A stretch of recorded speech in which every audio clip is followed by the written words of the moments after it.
US-Israel war with Iran Day 42. Here is the updates. Today marks Day 42 of the conflict, which began with the joint US-Israeli strikes on February 28, 2026.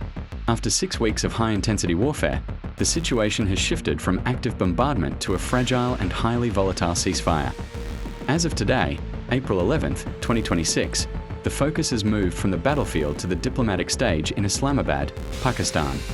Iranian officials and US Vice President J.D. Vance, under strict directives from President Trump, have arrived in Pakistan for high-stakes negotiations. A 2-week ceasefire, which officially took effect on April 8th, is currently holding, though it is described as fragmented. Sticking points. The primary hurdles for a permanent deal include 1. Strait of Hormuz. 2.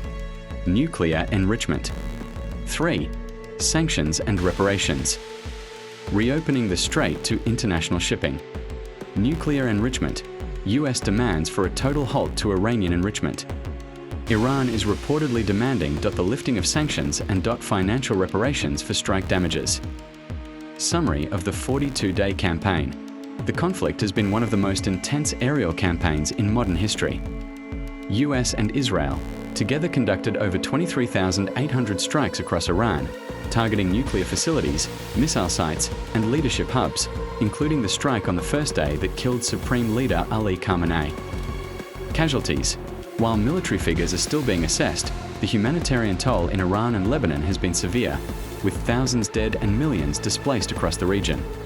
Iran and Axis of Resistance launched approximately 650 ballistic missiles at Israel and conducted numerous drone strikes on US bases in Kuwait, Jordan, and Bahrain.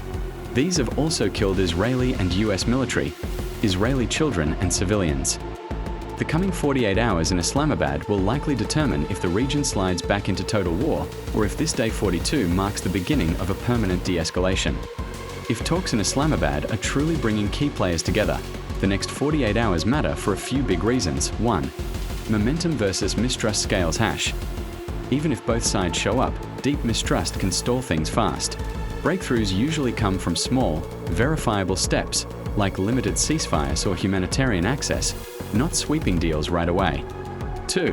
Who actually controls the guns? Political leaders might agree to terms, but the real question is whether military factions or aligned groups will follow them.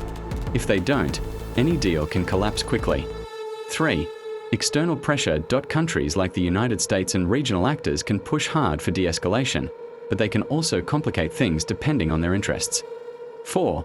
The point of no return risk. If negotiations fail and fighting resumes at a higher intensity, it becomes much harder to stop later. That's why short windows like this feel so critical. This is Day 42. Thanks for watching.